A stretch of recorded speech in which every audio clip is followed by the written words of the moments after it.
हम लोग भक्ति रसामृत सिंधु ग्रंथ से पढ़ेंगे पूर्व विभाग, द्वितीय लहरी, साधना भक्ति और 74th श्लोक से आगे पढ़ेंगे। मुझे ये नहीं पता कि हम आज कितना पढ़ पाएंगे, लेकिन इसलिए बोल रहा हूँ 74th से आगे पढ़ेंगे। तो इससे पहले श्लोकों में वर्णन हुआ कि भक्ति के अंगों का वर्णन करेंगे और किसी भक्ति के अंग में अवान्तर भेद हो, मतलब सब कैटेगरीज हों।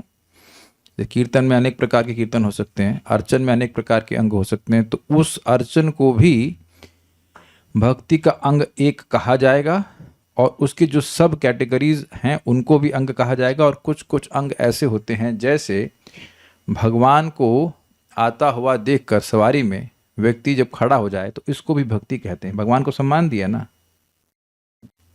तो कुछ ऐसे अंग होंगे जिनके अवान्तर भेद, मतलब सब कैटेगरीज नहीं होंगी, और कुछ होंगे अंग जिनका सब कैटेगरीज होंगी।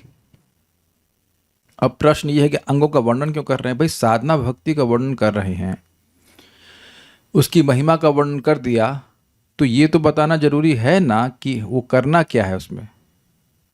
साधना भक्ति की महिमा बता दी, ये होगा, ये फायदा मिलता है, मोक्ष को भी छोटा कर देगी आगे जाकर के। तो अब पॉइंट ये है कि ये जानना जरूरी है ना कि करना क्या है।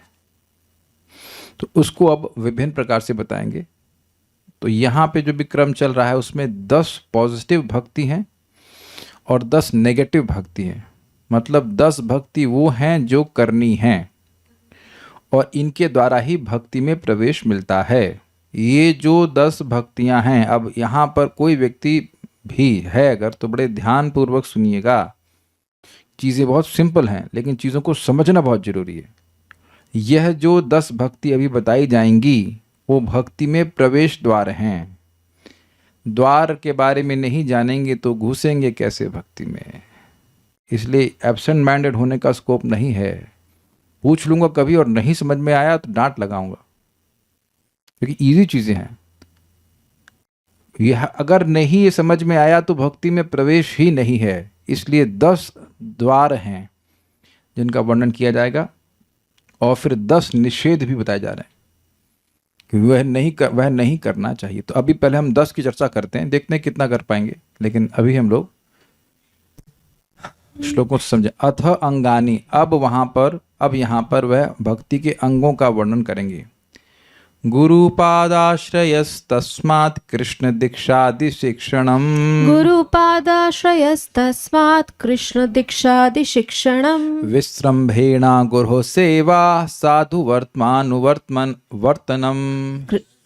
विश्रम्भेण गुरोः सेवा साधु वर्तमानुवर्तनम्। गुरुपादाश्रयस्तस्मात् कृष्ण दीक्षादि शिक्षणम्। गुरुपादाश्रयस्तस्मात् कृष्ण दीक्षादि शिक्षणम्। विस्रम्भेण गुरोः सेवा साधु वर्तमानुवर्तनम्। विस्रम्भेण गुरोः सेवा साधु वर्तमानुवर्तनम्। अथ अंगानि। नहीं तो ठीक है, हाँ आगे। गुरुपादाश्रयस्तस्मात् कृष्ण दीक्षादि शिक्षणम्। गुरुपादाश्रयस्तस्मात् कृष्ण दीक्षादि शिक्षणम्। विस्रम्भेण गुरोः सेवा साधु वर्तमानुवर्तनम्। विस्रम्भेण गुरोः सेवा साधु वर्तमानुवर्तनम्। वर्तना। ओके। अब भक्ति के अंग समूह को कहते हैं। नित्य कल्याण को जानने के लिए मानव श्री गुरुदेव के चरणाश्रय करें एवं उनसे कृष्ण दीक्षा ग्रहण पूर्वक भक्ति धर्म का शिक्षण करें। विश्वास के साथ श्री गुरुदेव के अनुकूल रूप सेवा करें और साधु मार्ग का अनुसरण करें। क्या है? पहला, गुरु की शरण में जाना। शरण में जाने का मतलब क्या होता है? जैसे व्यक्ति वैद्य की शरण में जाता है जब वो समझता है कि वह बीमार है, वैद्य का चेहरा देखने नहीं जाता है, वैद्य से ये पूछने नहीं जाता है कि आप कैसे हो। आप में से किसी भी व्यक्ति ने शायद डॉक्टर के पास गए हों अगर ये समझते हुए कि हम बीमार हैं, और वहां जाकर यह नहीं पूछा होगा कि डॉक्टर साहब आप कैसे हो, या मैं आपका उपकार करने के लिए आया हूं। उम्मीद है कि एकदम क्लियर हो गया होगा। मैं थोड़ा थोड़ा बातें थोड़ी कठोर बोल के चलूंगा, क्योंकि ये बहुत इंपॉर्टेंट है। कुछ बातें कठोर भी आएंगी। या यह भी नहीं सोचते हैं कि मैं डॉक्टर से ज्यादा जानता हूं। I think it is very clear, कोई विरोध कर ही नहीं सकता, ऐसी कॉन्शियसनेस रहती ही नहीं। ऐसी कॉन्शियसनेस रहेगी तो हम डॉक्टर के पास जाएंगे ही क्यों, जाने की जरूरत ही क्या है। अब देखो, हल्का सा उंगली कट जाती है तो उसके लिए डॉक्टर के पास आप नहीं जाते, उसका सोल्यूशन आपके पास है। सोल्यूशन नहीं होता है तब डॉक्टर के पास जाते हैं, स्वीकार्य है ना। इसीलिए कह रहे हैं नित्य कल्याण को जानने वाले, यानी कि जो व्यक्ति अपने शाश्वत कल्याण को जानना चाहता है, तद विज्ञानार्थम स गुरुम एवं अभिगच्छेत। उस जो व्यक्ति विज्ञान भगवान का अनुभव प्राप्त करना चाहता है उसे गुरु के पास जाना चाहिए। ये पहला पॉइंट है। अगर भगवान की भक्ति में प्रगति की इच्छा नहीं है तो गुरु के पास नहीं जाना चाहिए। जैसे अगर ठीक नहीं होना चाहते हैं तो डॉक्टर के पास नहीं जाना चाहिए। सिंपल सी बातें हैं। ऐसा तो नहीं कि अच्छा आपका इलाज कहाँ से चल रहा है, अरे बहुत बड़े डॉक्टर से चल रहा है, तो डॉक्टर के बड़े होने से मतलब नहीं है। वो तो ठीक है, डॉक्टर बड़ा है, सही अच्छी बात है, लेकिन हमारा क्या उसको फॉलो करने की इच्छा है? That's a very very important point.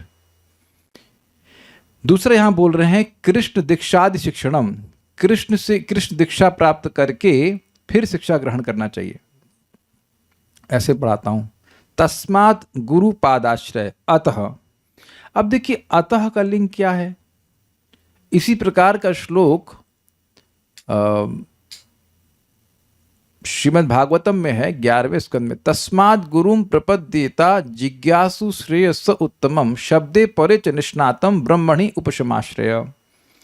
जब व्यक्ति को दिख जाए कि इस जगत में लोग जोड़े बनाकर रह रहे हैं और प्रयास कर रहे हैं सुख प्राप्ति का, लेकिन सुख मिल नहीं रहा है और दुख जा नहीं रहा है, और यही स्थिति स्वर्ग में भी है। जब इस प्रकार से दिखे कि जगत सुख का घर नहीं है, सुख नहीं मिल रहा है भौतिक प्रयासों से, तस्मात्, तब वह गुरु के पास जाए। यानी कि वही बात हो रही है। ये श्लोक वो वाला श्लोक नहीं जो मैंने भी कोट किया है, लेकिन ये उसी तरह से तस्मात् मतलब अगर व्यक्ति अपना कल्याण चाहता है तो गुरु पाद आश्रय, नित्य कल्याण को जानने के लिए मानव श्री गुरुदेव के चरणाश्रय करें। चरणाश्रय का क्या मतलब है कि चरणों को पकड़ के बैठ जाएं? नहीं, it shows a humble attitude, it shows a submissive attitude, नम्र भावना, आज्ञाकारिता की भावना। यस, कि इनकी बात हम मानेंगे, ये है चरणों का आश्रय का मतलब। अब कल भी एक भक्त हमसे पूछ रहे थे अमुक व्यक्ति से दीक्षा लेनी चाहिए नहीं लेनी चाहिए, हमें तो किसी की प्रति विशेष फीलिंग नहीं आ रही है। तो भाई अगर आपको या मुझको या किसी भी व्यक्ति को ये भावना नहीं आ रही है कि हम किसी अमुक मतलब वन डिवोटी, किसी भक्त के प्रति कि हम उनकी बात मानेंगे, तो अभी हम उनसे उनसे दीक्षा नहीं लेना चाहिए। सिंपल ना, समझ पा रहे हैं?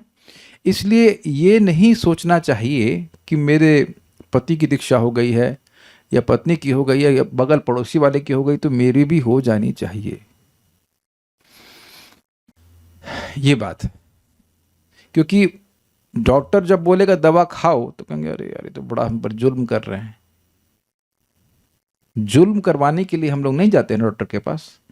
हम मानते हैं कि वो हम पर कृपा कर रहे हैं, कि हमें कुछ बता रहे हैं कि ये दवा खाओ। जब कोई विरोध हो किसी का तो आप लोग जरूर चैट पे मुझे मैसेज कीजिएगा। मैं नहीं समझता इसमें कोई विरोध होगा। कड़वी दवा देने पर भी व्यक्ति उपकार ही मानता है कि हमारे रोग ठीक हो जाएगा, है कि नहीं? तो चरणाश्रय का मतलब उनका प्रवचन सुन करके आपके मन में ये विश्वास होना चाहिए कि आप उनकी बातों को पालन करेंगे तो भव सागर को तर जाएंगे। अब कहेंगे सभी लोग तो श्रीला प्रभुपाद जी को फॉलो कर रहे हैं, ऐसा लग सकता है आपको, लेकिन जो प्रभुपाद जी की शिक्षाओं को पालन कर रहे हैं और यथावत प्रस्तुत कर रहे हैं और उनको सुन करके आपको लग रहा है कि हाँ भाई प्रभुपाद जी की बातों को ही ये बता रहे हैं, तब स्वीकार कर लेना चाहिए या कर लेना नहीं चाहिए। आपको प्रेरणा मिले तो दीक्षा लेनी चाहिए।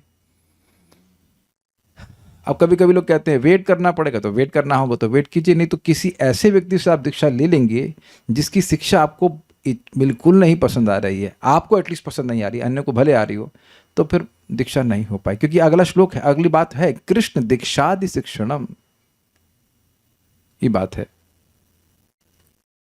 हमने सुना है, मिले तो नहीं ऐसे लोगों से, लेकिन सुना है ऐसा कि इस्कॉन के अंदर भी लोग ऐसे होते हैं जो धोखेबाज होते हैं वो एक गुरु से दीक्षा ले लेंगे, फिर कहेंगे नहीं ये अच्छे नहीं है, फिर दूसरे से ले लेंगे, ऐसे करके 4-5 लोगों से दीक्षा ले लेते हैं। हम ऐसे लोगों से मिले नहीं, लेकिन सुना है। वो वस्तुतः खुद कुछ पालन नहीं करना चाहते। कोई गुरु बोलेगा कि 16 माला मत जप करो, ये सुबह मत उठो, ये 4 नियमों का पालन मत करो। वो सोचते हैं कि कुछ नए दूसरे गुरु से मैं दीक्षा ले लूंगा तो फिर मेरा और एडवांसमेंट हो जाएगा। दवा तो वही है। कल्याण प्रभु कुछ कहना चाहते हैं, बोलिए। हरे कृष्ण प्रभु जी, जैसे आपने बोले वेट करना पड़ता है, तो मतलब कई सारे ऐसे इंस्टेंसेस है जहाँ पे गुरु महाराज, कोई और गुरु महाराज भक्त वेट किए थे पर उन पे तिरोभाव हो गया, तो फिर किसी वो दूसरे से लेंगे और क्या कर सकते हैं। ऐसा तो नहीं कि गुरु भगवान बना छोड़ ही दिए हैं, गुरु किसी को बनाएंगे नहीं, कोई भक्त रहेगा ही नहीं, ऐसा तो नहीं है ना। ऐसे तो आप लोग शिला प्रभुपाद से लेना चाहेंगे, इज इट नॉट? लेकिन प्रभुपाद जी तो भगवान के पास चले गए, तब तो उनके शिष्यों से लिया गया है कि नहीं? तो ये तो कोई ऐसा नहीं कि जिनसे आप लेना चाह रहे थे वो चले गए हैं तो कोई और बचा ही नहीं। फिर तो आप कहेंगे कि भक्ति की परंपरा ही नष्ट हो गई, ऐसा तो नहीं है।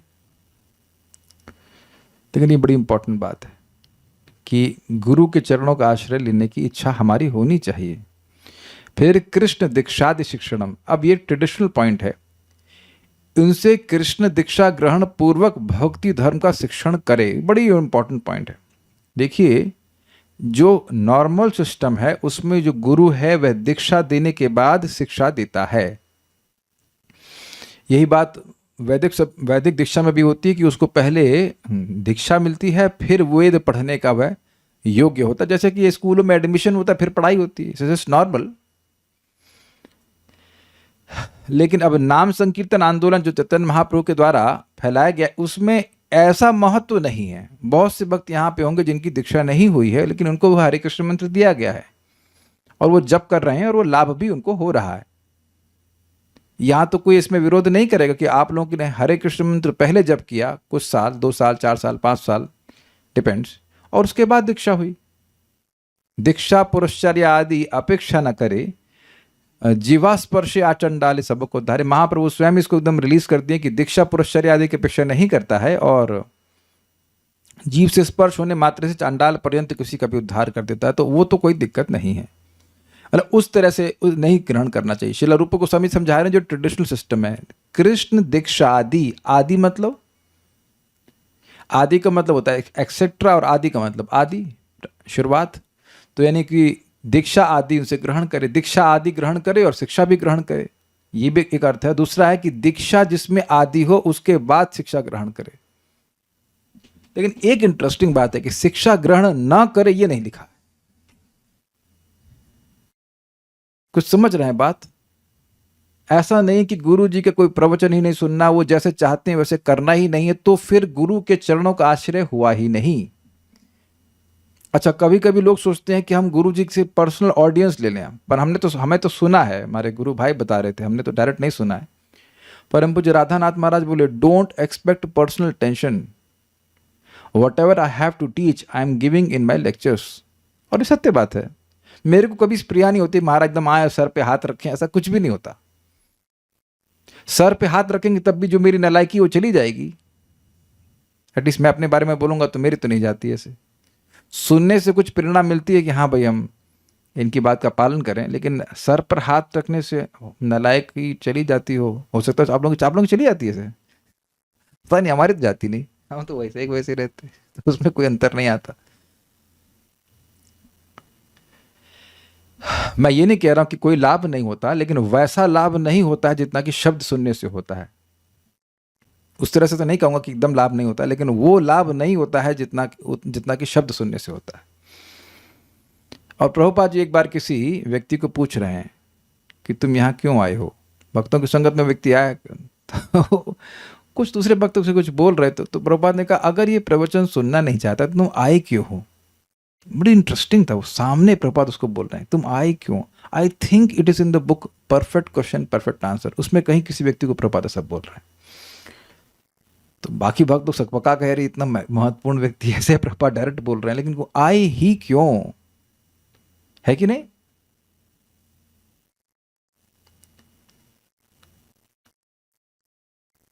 वर्ड गुरु के लिए कहा गया है ना, उनसे, हाँ ऑब्वियसली उनसे का मतलब गुरु से ही, लेकिन इस्कॉन में सिस्टम इस प्रकार का नहीं है कि आपके दीक्षा गुरु ही आपके शिक्षा गुरु हों ओनली, ऐसा नहीं है।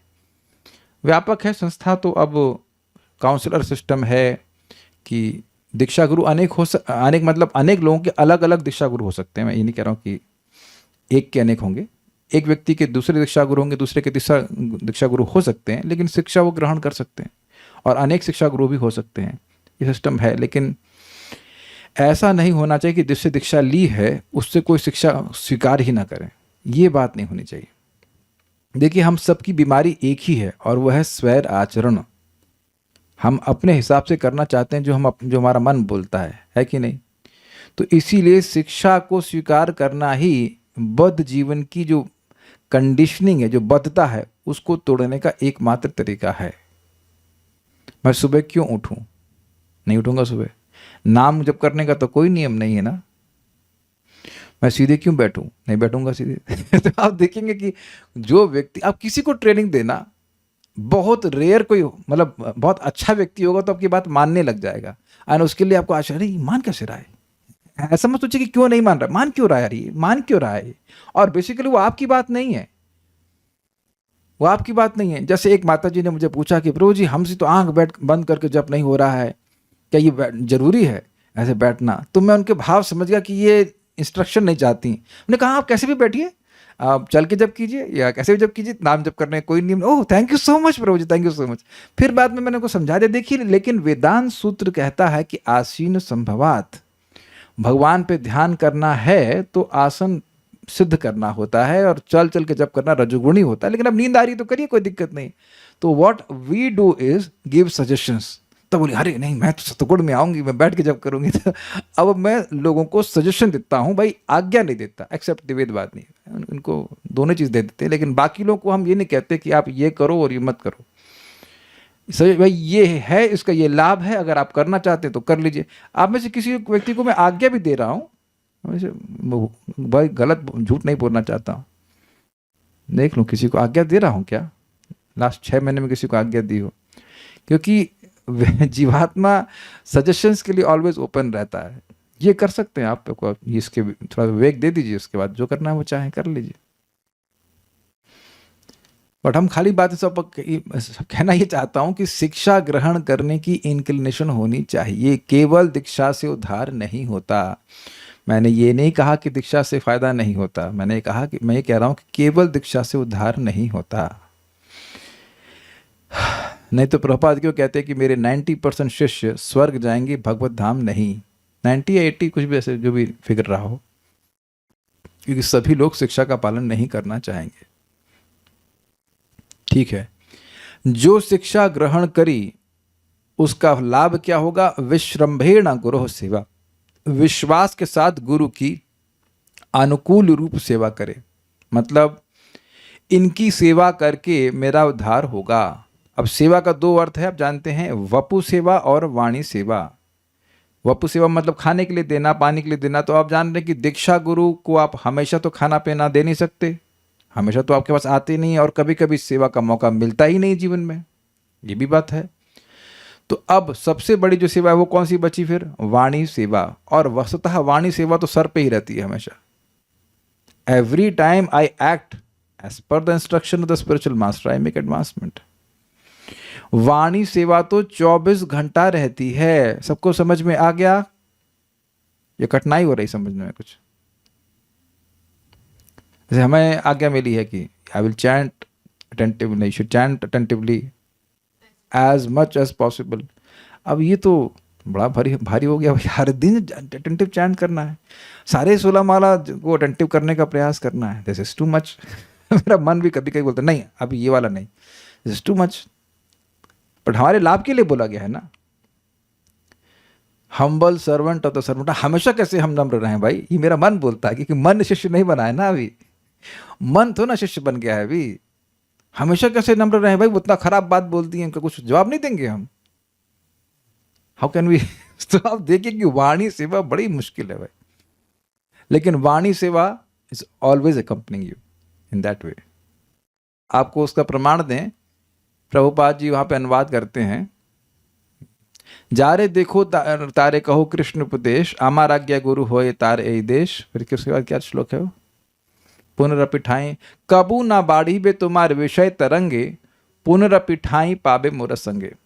तुमको कभी भी भोग वासना परेशान नहीं करेगी, विषय की तरंग, और तुम फिर मेरा संग प्राप्त करोगे। ये इसका शाब्दिक अनुवाद है, लेकिन प्रभुपाद कहते हैं नहीं, वह कभी महाप्रभु के संग से दूर ही नहीं रहेगा। तो गुरु की आज्ञा का पालन करना ही उनका वास्तविक संगति है, ये बात है। इसलिए अगर मान लीजिए गुरु महाराज भगवान के पास वापस चले गए, तब उनकी सेवा कैसे करेंगे, तब कैसे खिलाएंगे? तो आप समझ रहे हैं, तब तो पाँव नहीं दबा सकते। तो गुरु की सेवा मुख्यतः वाणी सेवा रूप होती है। अगर मैं देखिए केवल थियोरेटिकल नहीं बोल रहा हूँ, इस्कॉन के कंटेक्स्ट में स्पेशली बोल रहा हूँ कि गुरु महाराज तो कहीं भी रह सकते हैं, अमेरिका में चले जाएंगे, कहाँ प्रीचिंग करने चले गए, लेकिन अब अगर आप पुस्तक वितरण कर रहे हैं फॉर एग्जाम्पल, तो गुरु की सेवा है। भगवान के लिए भोजन बना रहे हैं तो वो गुरु की सेवा है। जो भी कृष्ण की को हम सेवा अर्पण कर रहे हैं वो गुरु के माध्यम से ही कर रहे हैं और गुरु को प्रसन्न करने के लिए ही कर रहे हैं, बात क्लियर होनी चाहिए। तो ये विश्रम भेड़ा गुरु सेवा मतलब इनकी सेवा करके हम अनुकूल भाव से, ऑब्वियसली उनकी सेवा करके हमको आध्यात्मिक प्रगति प्राप्त होगी। इस प्रकार से सेवा करना। अगर किसी भक्त, देखिए भक्त शुद्ध हो सकते हैं, लेकिन आपके मन में, मेरे मन में डाउट है कि यह शुद्ध नहीं है, तो फिर आप दीक्षा मत लीजिए और ना ही शिक्षा ग्रहण कीजिए। प्रभुपाद जी इस बात को बोलते हैं, if you have doubts you don't accept, you don't have to hear class, you are not forced. किसी भी व्यक्ति के प्रति, ये आप प्लीज स्वीकार कर लीजिए, किसी भी व्यक्ति के प्रति अगर हमारे मन में असम्मान की भावना है तो कोई जबरदस्ती नहीं कि आप उसके प्रवचन सुनिए, ये एकदम क्लियर है। और दूसरा, निंदा भी मत कीजिए क्योंकि हो सकता हो कि आपको पसंद नहीं आ रहे हैं, that you have a mental setup, लेकिन दूसरे भक्त को इंस्पायर करेंगे तो इसलिए आप उधर मत बोलिए कि ये गड़बड़ है। मैं समझा पा रहा हूँ, इट में हिज लेक्चर्स में नॉट इंस्पायर यू, आपको नहीं मजा आ रहा है, लेकिन दूसरे व्यक्ति को तो होगा ना, तभी तो वो व्यक्ति प्रीचिंग कर पा रहे हैं। तो निंदा नहीं करना है, लेकिन आप बाध्य नहीं है उस व्यक्ति का प्रवचन सुनने के लिए। और यह भी नहीं होना चाहिए कि दीक्षा लेने के लिए किसी से शिक्षा ले रहे हैं, ये बात भी हो रही है, इसलिए मैं इस दोष को भी यहाँ पे ओपन कर दे रहा हूँ। कहीं कहीं ऐसा सिस्टम होता है कि काउंसलर बनाना होता है, तो अब किसी अमुक महाराज से दीक्षा लेनी है, इसलिए व्यक्ति एक व्यक्ति को काउंसलर बनाता है, यद्यपि उसकी काउंसलिंग उसको पसंद नहीं आती है और ना ही उसको पालन करता है। तो पसंद नहीं आएगी तो पालन क्यों करेंगे? आप ही देखिए, आपकी कभी किसी ने काउंसलिंग करी हो तो उसने कुछ बताया आपको जचा तब ना उसको स्वीकार करिए, या ऐसे बस स्वीकार कर लिए। गौरव प्रभु, क्या लगता है आपको? अगर आपको जचेगा तब ना करेंगे, हाँ जचना समझते हैं, यू फील सूटेबल, हाँ ये सही बोल रहे हैं, and then you accept it. इसे सिंपल नहीं। जब ऐसा रिलेशनशिप है ही नहीं प्रेम का, तो फिर धोखे का रिलेशनशिप क्यों बना रखा है? मैं इस चीज बोलना चाह रहा हूं, इस बात को। मेरी बात, कुछ पॉइंट आप लोग समझ रहे हैं कि मैं क्या कहना चाहता हूं? किसी को काउंसलर इसलिए बना के रखा हुआ है क्योंकि गुरु महाराज से दीक्षा लेनी है। परम पूज्य वृंदावन चंद्र महाराज बता रहे थे कि बहुत से लोग उनके द्वारा दीक्षा प्राप्त किए और बाद में महाराज को दिखते भी नहीं है, हरे कृष्णा भी नहीं बोलते। दीक्षा से पहले इतना हरे कृष्णा महाराज, ये वो, जो भी प्रभु जी, तब प्रभु जी थे, बाद में संन्यास लिया, जो भी महाराज का एक्सपीरियंस रह चुका है कि लोग देखते तक नहीं है। जब मैं आश्रम में था तो एक व्यक्ति हमारे पास आया, प्रभु जी हम हमारे आश्रम में ले लीजिए। हमने कहा हम अभी तो नहीं ले पाएंगे।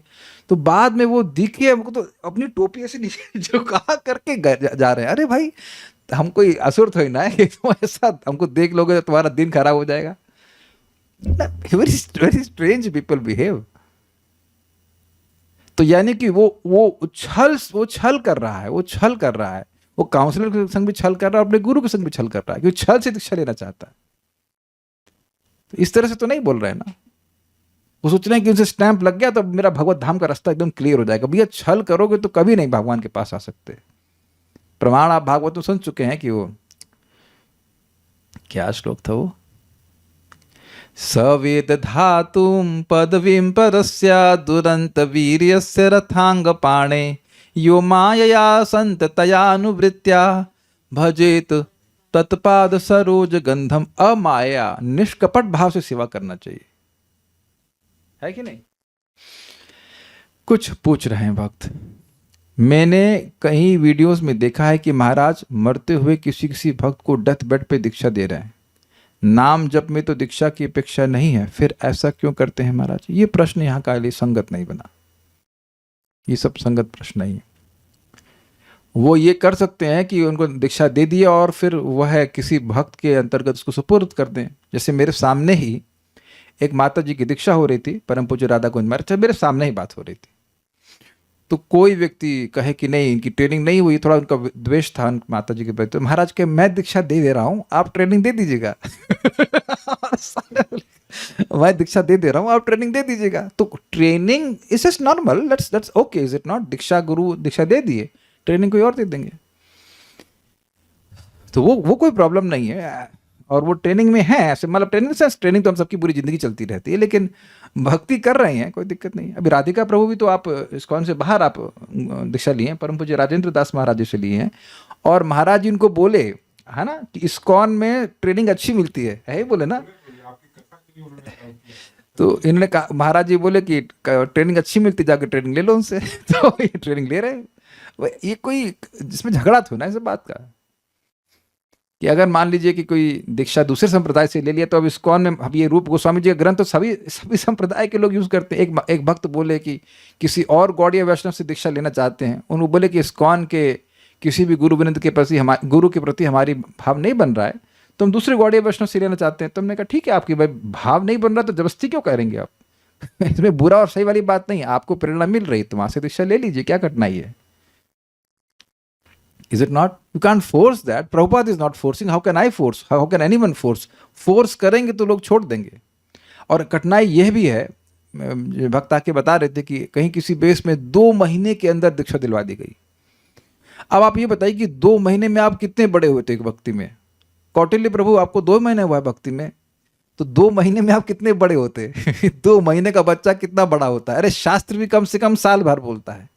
अब वो पता लगा वो उनकी उसकी भावना किसी और के प्रति है, वो जबरदस्ती उसकी दीक्षा दिला दी, तो ये सब चीज़ ठीक नहीं। ये बहुत, इसीलिए भक्ति में एंट्री के द्वार हैं गुरु चरणाश्रय, उनके कृष्ण दीक्षादि शिष्टन और विश्रम्भेण गुरु सेवा। ये 10 द्वारों में से ये 3 मुख्य द्वार, इसके बिना तो भक्ति में एंट्री ही नहीं है। अब आगे देख लेना।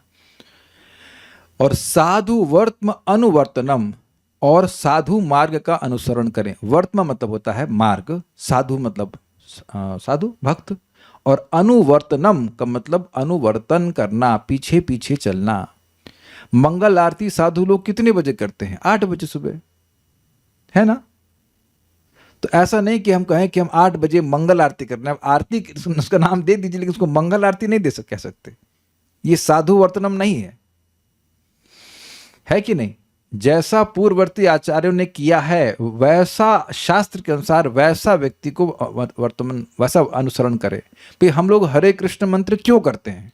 भगवान के नाम तो सभी शक्तिशाली, काहे हरे कृष्ण मंत्र करते हैं? क्यों करते हैं?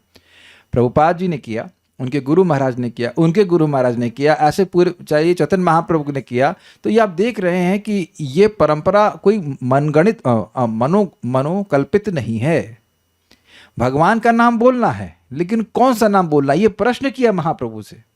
तो वो 2 मंत्र बताए, हरि हराय नमः, कृष्ण यादवाय नमः, यादवाय माधवाय केशवाय नमः। एक ये बताए, और दूसरा बताए Hare Krishna Krishna Krishna Hare Hare, Hare Ram Ram Ram Hare Hare. That's why we chant this मंत्र।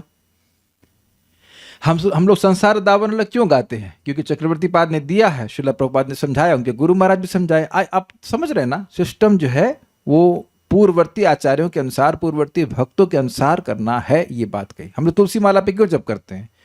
आचार्य भक्तों ने किया है, हम लोग भी इसी प्रकार से करते हैं। तो कुछ कार्य व्यक्ति कर रहा है, उसके पीछे वो निर्णय कर ले कि क्या ये पूर्ववर्ती आचार्यों ने किया है। अगर वो ठीक है तो कोई दिक्कत नहीं है, ठीक है ना?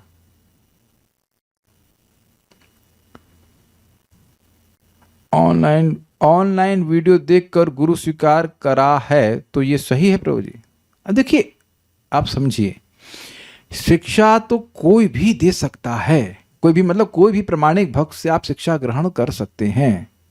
Is absolutely not a problem. वो जरूरी भी नहीं है कि वह आपको शिक्षा स्टूडेंट के रूप में स्वीकार करे ही।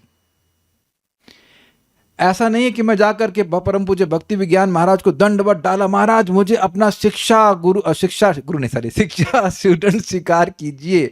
You don't have to do that. मुझे उनसे, इनकी शिक्षाओं से इंस्पिरेशन मिलती है, मैं करता हूँ। या भूरिजन प्रभु मैं उनके पास जाकर बोलूं, प्रभु जी मुझे अपना शिक्षा स्टूडेंट स्वीकार कीजिए, नहीं। उनकी जपा बुक से मुझे बहुत लाभ हुआ, प्रतिदिन मैं उसी को अप्लाई करता हूँ।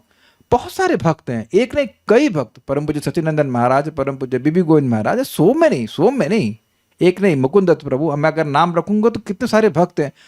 उनकी शिक्षा हिट की मेरे जीवन में, और आप लोग संग भी इस प्रकार से होता है। बहुत से भक्तों को सुनते हैं, उनकी शिक्षा आपको लाभ करती है। जरूरी नहीं जाकर के आप उनको बोलें कि आप मेरे शिक्षा गुरु हो जाइए, ये बोलने की जरूरत भी नहीं होती है। हाँ, लेकिन यहां जो बात हो रही है दीक्षा शिक्षा आदि की, तो उसमें जब आप दीक्षा लेने की बात करेंगे देन यू मस्ट हियर। अब सुनना ही नहीं चाहते हैं तो ये कैसे जानेंगे कि गुरु चाहते क्या है? कल्याण प्रभु के मन में कुछ डाउट आ रहा है? बोलिए। हरे कृष्ण प्रभु जी, सुनना नहीं चाहते वाले प्रसंग कह रहे थे आप, तो गुरु तो 16 माला की इंस्ट्रक्शन और 4 नियम का इंस्ट्रक्शन ही देंगे, उसके बाद आगे कोई और इंस्ट्रक्शन नहीं दे सकते ना। वो तो मैंने भी बता दिया आपको। उसके आगे ना लाइन ड्रॉ कर दी, लक्ष्मण रेखा। इसके आगे गुरुजी ना बोले, हमारे कपाल पे ना चढ़े। कितने लोगों के कपाल पे नहीं चढ़ा गया है ये बताइए? बोला गया कि 16 माला कहा है तो 16 माला प्रभु जी तो हम 24 घंटे में कर लेंगे। कोई कह दे यहाँ पे जो 16 माला कर रहा है उसके कपाल पे नहीं चढ़ा गया है कि सुबह कर लो, ब्रेकफास्ट से पहले कर लो, ये कर लो, वो कर लो, और बिना कपाल पे चढ़े कोई व्यक्ति ठीक हो गया यहाँ पर।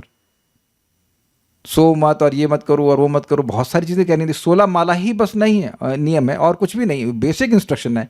That is the first instruction of the spiritual master. Prabhupada कहते हैं that is not the only instruction of the spiritual master. ये नहीं कहने कि बस वही इंस्ट्रक्शन है। शिला भक्ति सिंह ठाकुर जी प्रभुपाद जी को यही नहीं बोले कि 16 माला कर लो बस। तो अगर ये है, इसका मतलब अभी डिसइंक्लिनेशन है कि और कोई इंस्ट्रक्शन हमको मिले। हमको बेसिकली हृदय में बात है कि मैं और कोई इंस्ट्रक्शन ना मिले। आप विचार कर लीजिएगा। 16 माला कर तो लिया, 4 नियम पालन करने तो कुछ करना नहीं होता है। Is it not?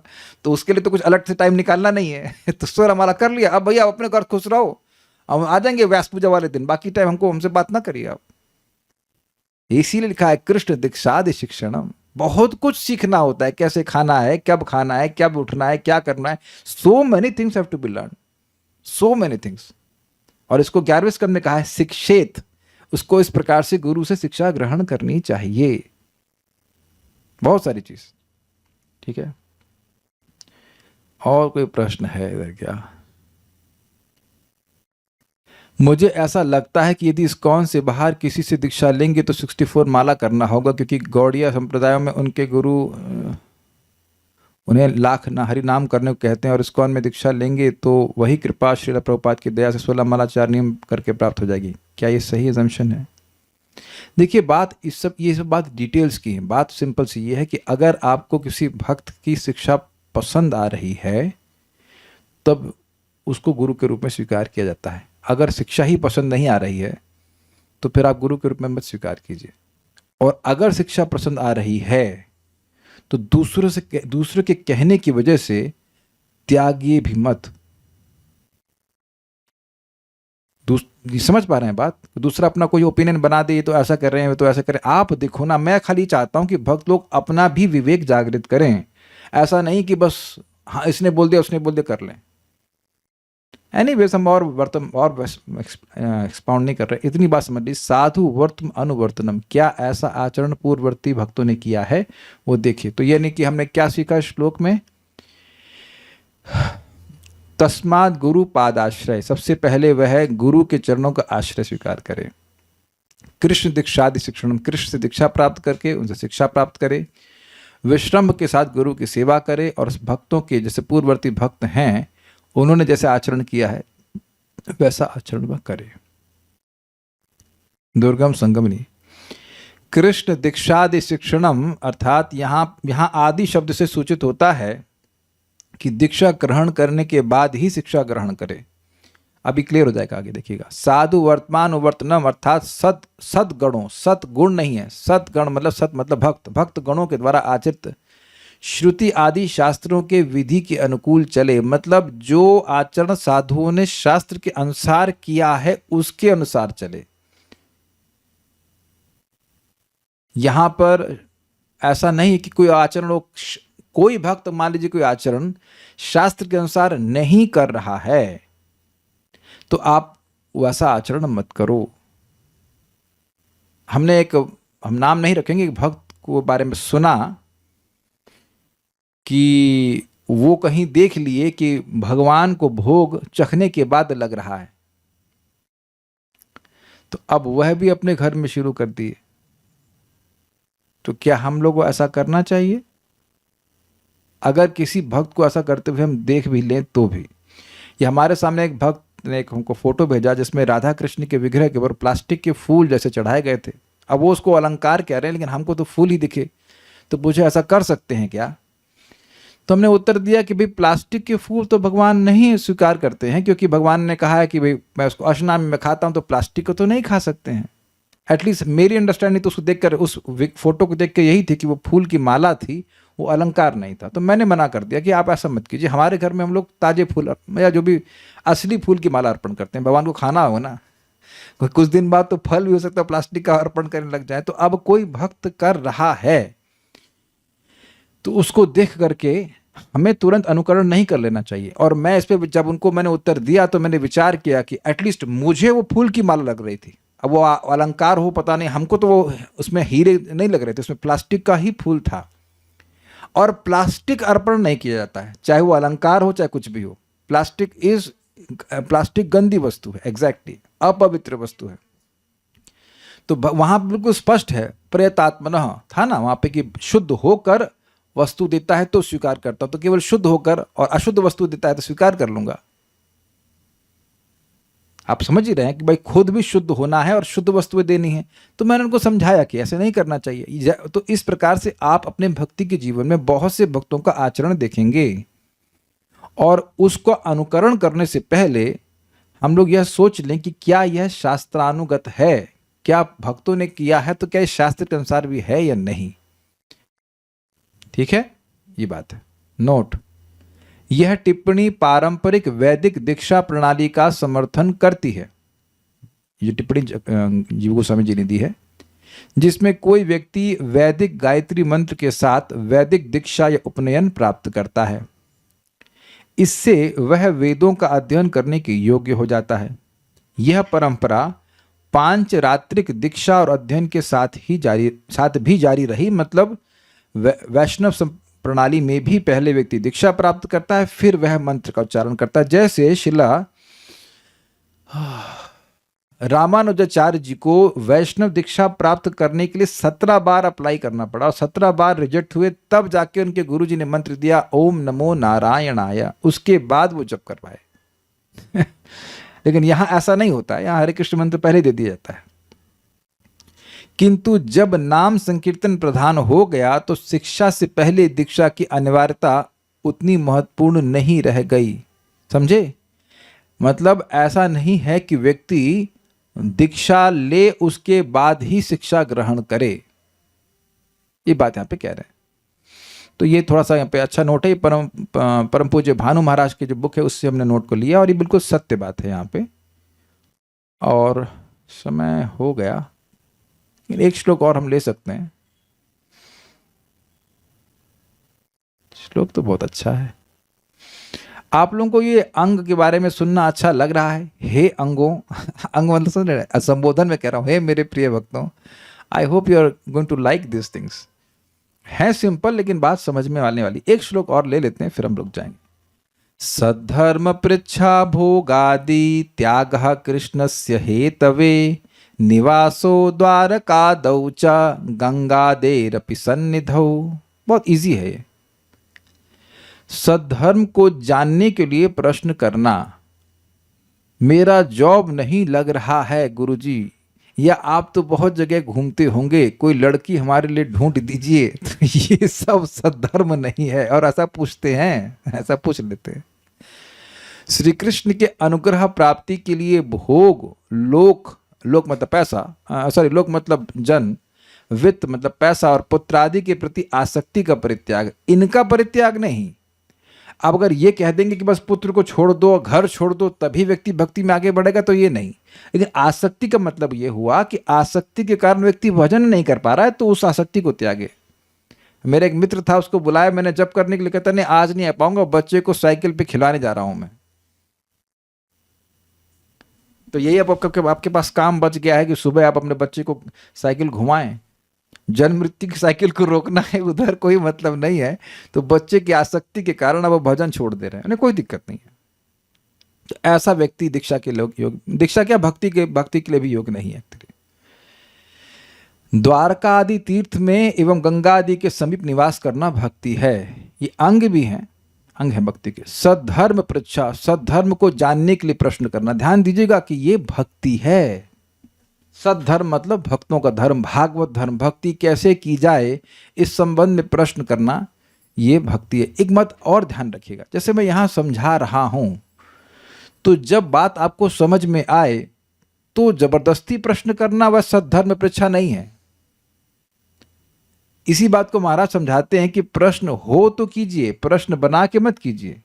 अरे नहीं भाई, प्रश्न करना भक्ति है, अरे तो हाँ तो इसलिए प्रश्न करेंगे ना, ऐसा नहीं है। जो बात क्लियर हो रही है उसको समझ लेना चाहिए, वो आपको उसके लिए प्रश्न करने की जरूरत नहीं है। I hope it's very clear. That is annoying, sometimes annoying also. जो बात ना समझ में आ रही है, महाराज के शब्द कहें, जो प्रश्न गूंज रहा हो मन में, वो बिल्कुल परेशान करते, वो पूछ लीजिए। Is it okay? कुछ बात नहीं समझ में आ रही तो पूछ लीजिए, कोई कठिनाई नहीं है। लेकिन भगवान की भक्ति में प्रगति करने में कुछ कठिनाई आ रही तो पूछना चाहिए, पूछना ही चाहिए। लेकिन यह नहीं कि प्रश्न बना के पूछना चाहिए। कभी कभी लोग प्रश्न करते हैं, उनको उत्तर पता रहता है, लेकिन लोगों के दिखाने के लिए, ये कभी कभी जो वक्ता है उसको दिखाने के लिए कि उसको ज्ञान नहीं है, प्रश्न करते हैं और फिर उत्तर भी दे देते हैं। हमने देखा है अपने सामने ऐसे कि खुद व्यक्ति को प्रश्न का उत्तर पता है, फिर भी प्रश्न कर रहा है, उसके बाद वो उत्तर नहीं दे पाए तो खुद उत्तर दे रहे हो। तो फिर तुम प्रश्न क्यों किए? That is not the way. तो ये भक्ति नहीं है, ये तो किसी को नीचे दिखाने की भावना है। सद्धर्म पृच्छा, सद्धर्म को जानने के लिए प्रश्न करना। और इस चीज को आप भागवतम में देखे हैं ना, परीक्षित महाराज के संबंध में बहुत उत्साह है उनका भगवान के बारे में जानने का। भोग आदि त्याग कृष्णस्य हेतवे, श्री कृष्ण के अनुग्रह प्राप्ति के लिए भोग का परित्याग। हेतु मतलब भगवान की कृपा प्राप्त करने के लिए भोग आदि का त्याग करना। अब सुबह उठेगा ही नहीं तो कैसे कृपा मिलेगी भगवान की, बताइए। सुबह सोना भी तो एक भोग है कि नहीं? Is it not? ये जो 4 नियम का पालन करते हैं तो हम भोगों का त्याग कर रहे हैं कि नहीं कर रहे हैं? इन सब से भगवान की कृपा प्राप्त होती है। तो ये सब बात बोल रहे हैं।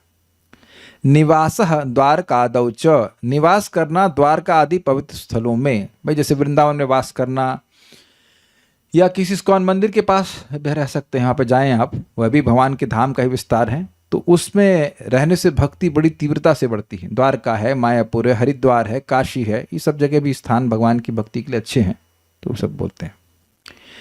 और गंगा आदि पवित्र नदियों के भी, अपनी मतलब भी सन्निकट रहना। ये भी इंपॉर्टेंट है कि गंगा जी के सामने, मतलब मान लीजिए कहीं और स्थान पे आप नहीं रह रहे हैं, लेकिन गंगा जी के पास रह रहे हैं, यमुना जी के पास कुटी बनाकर रह रहे हैं, तो वहाँ उनके पास रहकर भजन करने से भी बहुत गुना अधिक लाभ मिलता है। शायद 1000 गुना लिखा है, 1000 गुना का लाभ मिलता है और व्यक्ति की प्रगति तीव्र होती है। ये बात है। दुर्गम संगमनी, कृष्ण प्राप्ति के लिए जो हेतु अर्थात उनका प्रसाद है, उनकी प्रसन्नता है, उसके लिए भोग आदि का परित्याग करना। तो कुछ प्रयास अपनी तरफ से भी भोगों को छोड़ने का करना चाहिए ताकि कृष्ण प्रसन्न हो। आगे कहेंगे कृष्णार्थे भोगादि त्याग, वो आगे श्लोकों में आएगा। इसका अर्थ है कृष्ण को पाने के लिए जो कारण है, श्री कृष्ण का प्रसाद अर्थात प्रसन्नता, उसके लिए भोगादि त्याग करना आवश्यक है। कहने का मतलब है कि कृष्ण को प्रसन्न करेंगे, भगवान को प्रसन्न करेंगे, तभी उनकी प्राप्ति होगी। तो उस प्रसन्नता की प्राप्ति के लिए व्यक्ति को भोग आदि त्यागने होंगे। तो उसको करना ये भक्ति है। भोग आदि, यहाँ पर जो आदि शब्द का प्रयोग हुआ है उससे लोक वित्त पुत्र को ग्रहण करना होगा। भोग तो है, अपने भोग को भी त्यागना और धन और पुत्र आदि की आसक्ति उसको भी ग्रहण करना होगा। अब हम यहाँ पर रुकते हैं क्योंकि आगे की बातें फिर आगे होंगी। कोई प्रश्न किसी भक्त का है क्या? नहीं, so will stop here. Shri Shri भक्ति साम्य सिंधु की जय, श्रील प्रभुपाद की जय, निताई गौर प्रेमानंदे।